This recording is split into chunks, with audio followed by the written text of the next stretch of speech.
Alright, welcome back. I was recently staring down the gaping maw of a hungry cat when this memory flag went off in my head. Something about the way she was showing her teeth to me and begging for food reminded me of something from my childhood.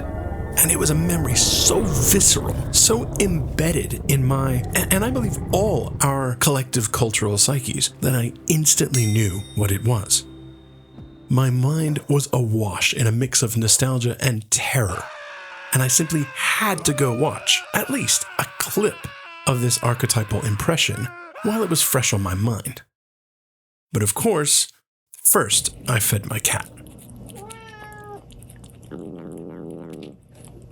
Likely thanks to undiagnosed ADHD, this led me down a line of thinking, remembering movies from my childhood that were far more traumatizing than they should have been or were meant to be. Which led me to this, my top 7 kid-friendly films from the 80s and 90s and before that went way harder and way darker than my little mind was ready for. These are films that were PG or less, but managed to slip in some imagery that creeped me out as a child and continue to do so today. So if you don't know, PG stands for parental guidance. It is there to warn parents that there may be some frightening imagery and violence, so you might want to be wary showing this to young children. But PG became synonymous with being mild and boring. Man, whoa, let's keep it PG. So there was a sense that if it was PG, it was perfectly safe to set your kid down in front of the TV while you go and do whatever grown-up stuff needed doing. Not realizing the pure nightmare fuel that was about to become the kind of thing that gets unpacked 30 years later in front of a therapist. These are the ones that did it for me. This is by no means exhaustive. Number 7. Winnie the Pooh, 1977. There are several on this list that fall into the why am I watching someone's bad acid trip kind of vibe, and few did it better than the king of I just ate 5 edibles, Winnie the Pooh. Well, I say now, Pooh, did you do that? I don't think so. Don't get me wrong, I am a huge Winnie the Pooh fan, and I even have some classic Pooh memorabilia. But there was a scene in the original Winnie the Pooh collection that went way too hard and far too trippy. It is the scene just after Pooh meets the affable Tigger. Hello, I'm Tigger. Tigger warns him of Heffalumps and Woozles, as they are creatures that Steal honey. Pooh's most favorite quencher of his ravenous munchies. That night, he has a nightmare, and we are treated to one of the strangest series of images that are reflected in number 6 on this list, so keep a keen eye. There's a treasure trove of truly bizarre things appearing on the screen while this banger of a song plays. Sly. They come in ones and twosles, but if they so choosles. I won't be playing much of it because I don't want to run afoul of copyright.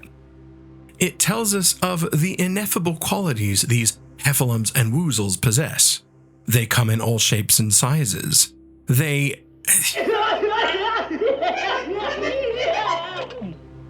Well, was that necessary? Moving on, they seem to be here and not here. They're somehow close and far away. Black, white, brown, upside down, right side up. Preposterous. Look at those dead eyes. Seriously, the cold, dead eyes of a killer right there. But my ultimate and absolute favorite of anything on this impossible list is that They're insincere. Insincere. So I guess don't take them too seriously.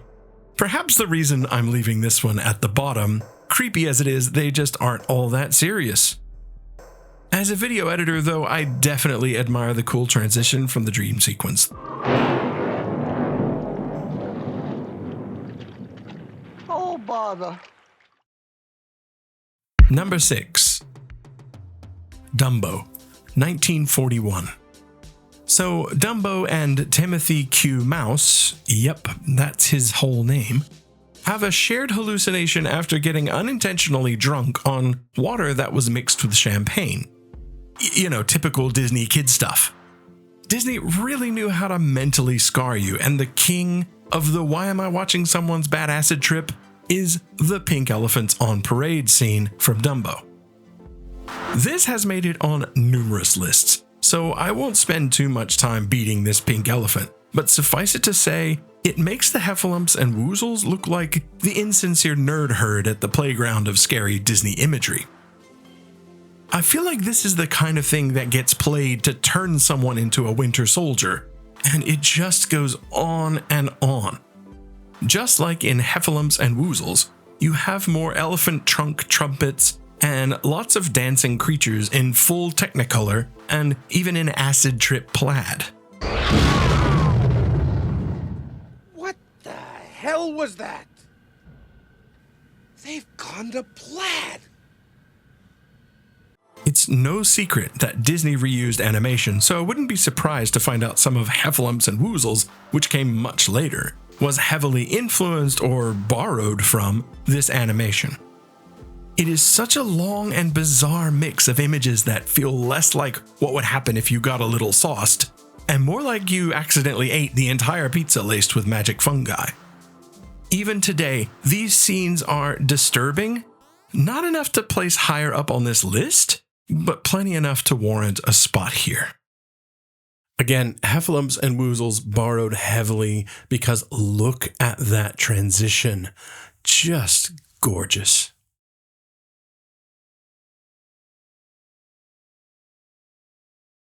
Number 5. Labyrinth, 1986. Never has there been a film quite like Labyrinth, and with David Bowie no longer with us, I doubt we shall ever see the likes of it again. Tim Henson, nope, that's not right. That's the scrummy guitar player. Jim Henson, master of puppets, will be a recurring theme as well, as he gave us so many iconic films and characters, and also gave us all many collective nightmares. Labyrinth has plenty of creepy things, but they managed to stay within the realm of just cute enough. No, I said hello, but that's close enough. Amongst the many characters to choose from, none are thrust on the screen quite as proudly and pruriently as David Bowie's Bulge. But the scene that turns the creepy past the cute is the Chilly Down song. These bird-like creatures are creepy enough and remind me a bit of those creepy animatronic things you'd see at Showbiz or Chuck E. Cheese. And what's with these glowing red eyes? What exactly are these things? On top of just looking creepy, they seem able to remove their body parts at will and reconnect them without any negative health repercussions. And then they do this. Jesus. Little kid me was not enjoying that. Hell, adult me is having some feelings about this. It all culminates in them trying to take off young Jennifer Connelly's head. This part of the movie always creeped me out and sort of still does. The song is another banger, and the lyrics are basically Hakuna Matata, just cast your cares away and chill out. And that's something we can all get behind, right? So as creepy as they might be, I dig their vibe. And I'd be happy to chilly down with the Fire Gang.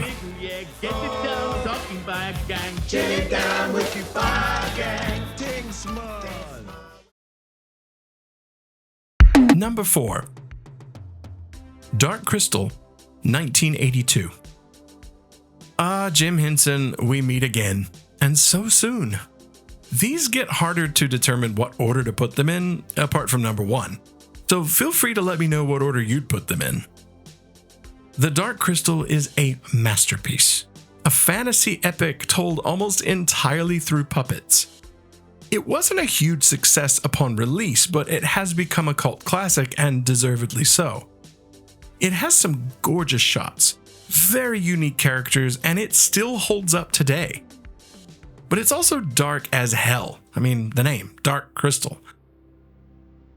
They straight up stab a girl to death toward the end. Sorry, spoiler alert.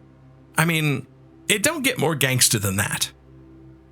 But that's not why it's on this list. There is one particular scene that falls into the body horror category. We'll be hanging there for the next few films, so strap in. This place is weird. Some of these scenes are pretty triggering, so fair warning. The Skeksis. These weird, decomposing, bird-like creatures are creepy enough. They are basically the big bad of the film, and they are truly bad. The scene that terrorized me as a child is the scene where they are draining the life energy of one of their prisoners, so the leader of the Skeksis can drink it and prolong its life. They shine some mystical beam, and you watch Raiders of the Lost Ark style as life energy drains from his face. His skin becomes gaunt and sunken, his eyes cloudy, and how they manage to make a puppet make you feel the agony it's going through is both mastery and what the hell, man? You did not need to go this hard. Even while I'm watching this, while I edit this, I'm creeped out. Imagine being a young child, all of 8 years old, watching this. You are definitely not getting any sleep after this. Thankfully, this wasn't a horror film, and spoiler alert, the Skeksis get their comeuppance. And we all live happier ever after. No, we are scarred for life, having endured an hour and 35 minutes of some of the creepiest puppet work in a PG film. Watch at your own risk, folks. But in all seriousness, it's a great film. Not despite its creepy imagery, but very much in result of it.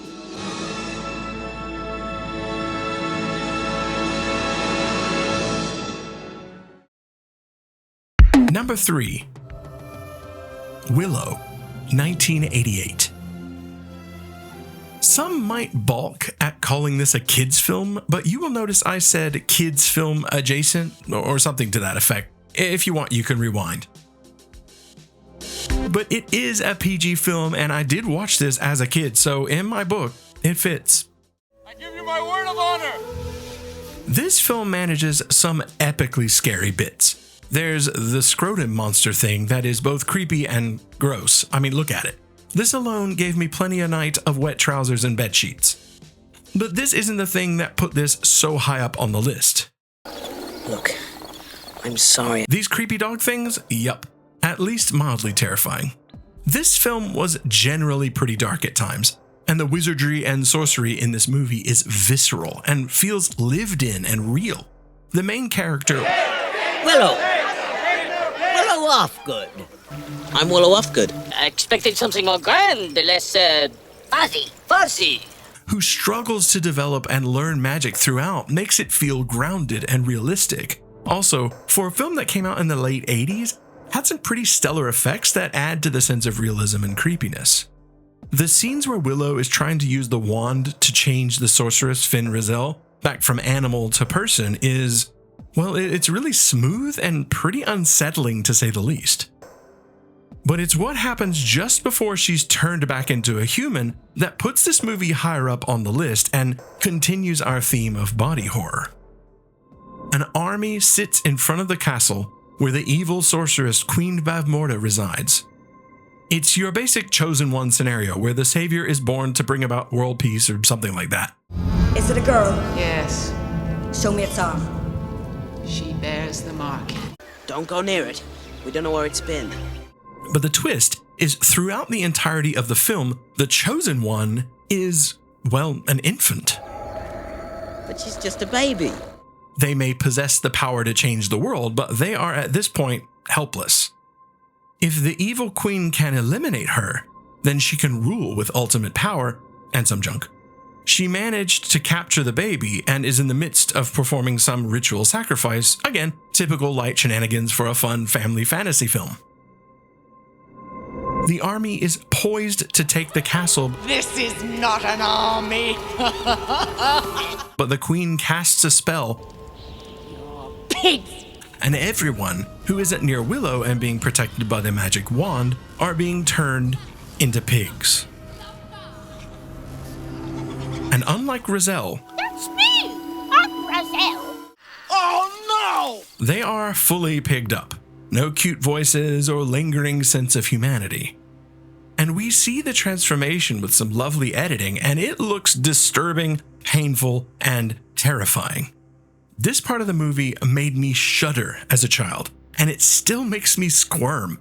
Luckily, spoiler alert, Rizal is changed back to human just in time to turn them all back into soldiers, and they march onward, unfazed by something that traumatized the poop out of me.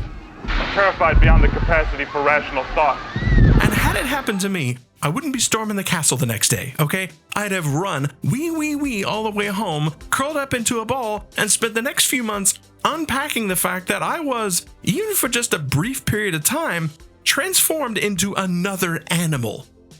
I mean, that's the kind of thing that stays with you for life. And yet, these guys just brush it off as though it was just another Tuesday. You are great. Thank you, Willow, for such sweet trauma. Still one of my favorite films, though. Don't watch the series. That was awful.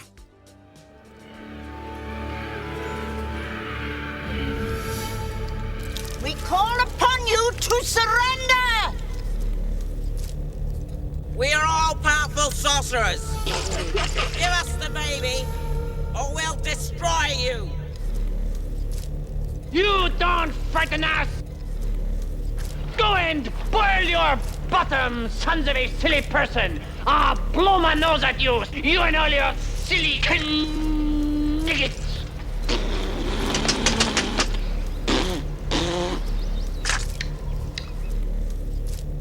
Now go away, or I shall taunt you a second time!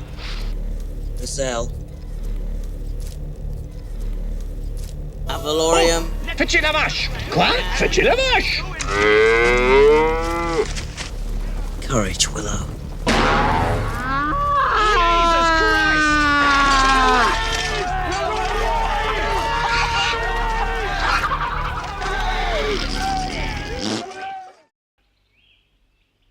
And now for something completely different.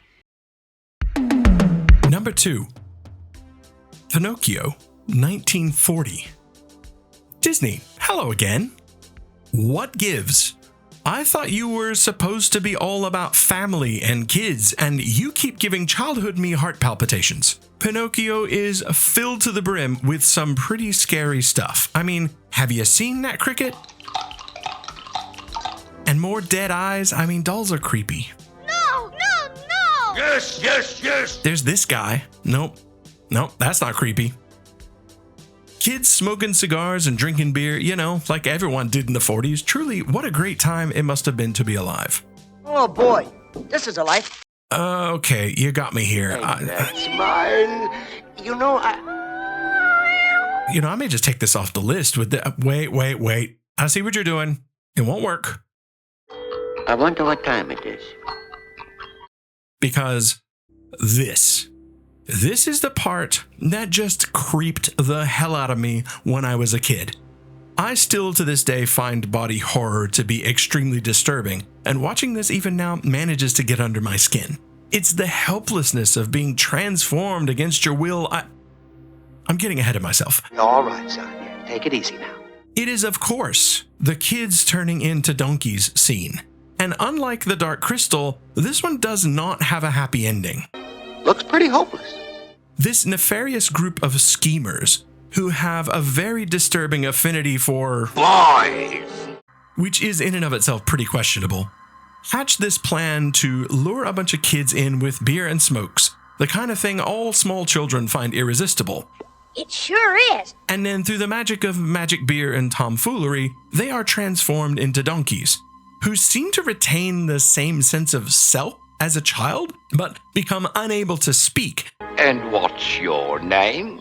And get sold into some sort of slavery. It is the ultimate form of human-donkey hybrid trafficking. As the viewer, we are privy to the felonious goings-on as we watch these, perhaps not innocent, but children nonetheless, who've been turned into donkeys, loaded onto a boat and be sold into slavery.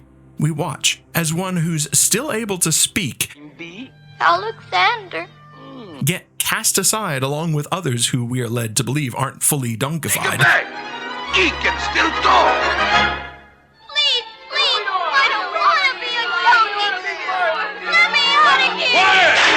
left to just exist in this state forever as we never return to them.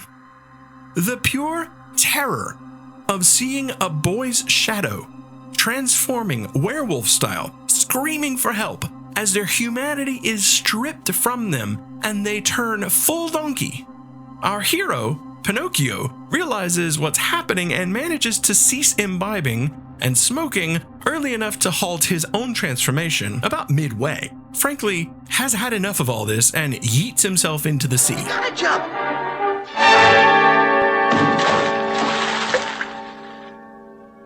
The story never goes back to those kids, so as far as we know, they live out the rest of their lives as donkey slaves. That is horrendously terrifying. Come on, Disney.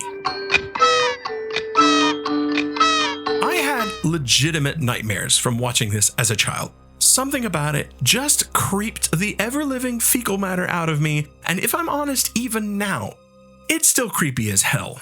Thanks, Disney. Say, that's pretty swell. Gee, thanks. Number 1. NeverEnding Story, 1984. This film contains one of the most traumatic scenes of any movie I watched when I was a kid. And yet that scene, if you know, you know.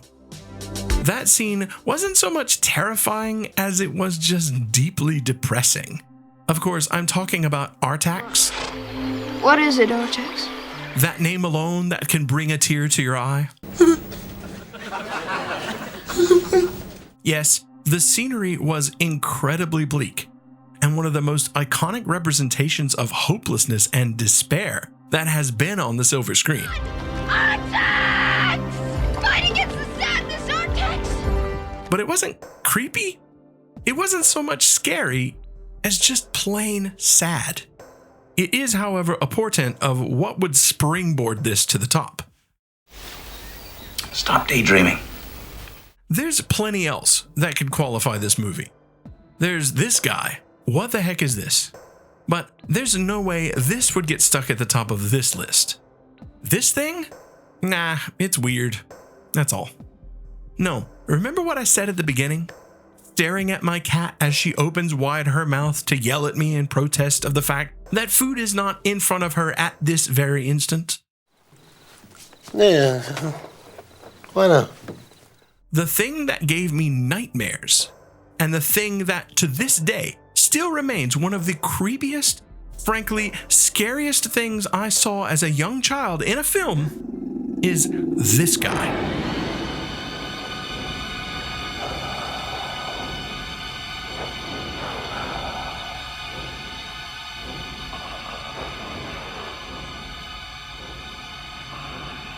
We see it creeping around throughout the film. Flashes of this menacing creature lurking and growing closer, scurrying and predating. It isn't until this very moment. Who are you? I am the morgue. The embodiment of not just evil, but the hatred and elimination of hope. He is, by his own admission, Who are you really? I am the servant of the power behind the nothing. that which seeks to rid people of their dreams and fill them with despair, leaving them an empty husk with nothing inside. And once despair takes hold, people are defenseless against those who wish to control them. This wolf-cat thing is terrifying, not just in its depiction. I mean, yeah, that alone is pretty frightening, and elicits that sort of primal fight-or-flight reaction to his big sharp teeth and cold eyes. But it's the combination of him and the fact that he's working with the nothing. The nothing. That other thing that has been chewing away at the fabric of reality. Not only were we running from the encroaching destruction of the nothing, but this evil, power-hungry animal was chasing us, some unsuspecting rabbit being chased into an inescapable hole to be devoured. To say this terrified me would be an understatement. It wrecked me. When I first saw this, I'm pretty sure I screamed, and I'm certain I was shaking with fear. When I was a kid, his spine-chilling looks were enough to haunt my dreams, but as I grew older, the existential threat of the nothing, combined with the real physical and intimidating terror of this thing staring back at you, intimately close, as he calmly and softly tells us he's going to consume us. If you come any closer, I will rip you to shreds. And you, whoever you are, can have the honor of being my last victim. Both literally consuming us and metaphorically consuming our very hopes and dreams so he can wear our skin like a puppet to do his bidding. It is monstrous as it is iconic and incredibly apropos. I mean, doesn't that sound familiar? The degree to which fear is stoked and we are made to feel helpless and afraid and empty. People in power are pummeling us from all sides to make us feel hopeless and ultimately compliant.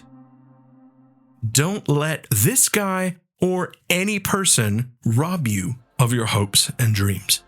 Don't let them consume you, and don't let the nothing win.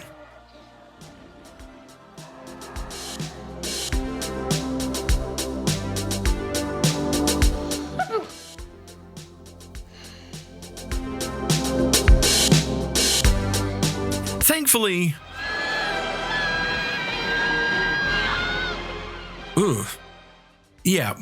what he said was able to save the day.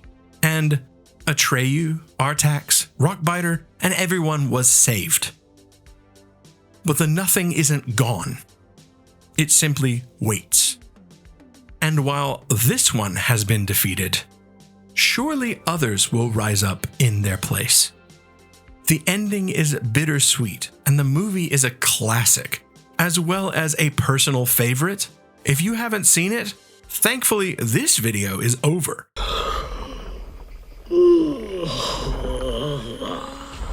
And you can go watch this and any other film listed here that seems interesting. Hopefully, though, you can still sleep well tonight. Thank you very much for watching, and I hope you enjoyed it. And if you stayed through the entire video, well, I'm very sorry to hear that. I can't really offer to give you money back because I haven't paid anything. But I would, hey, I guess if you really enjoyed it, give it a like.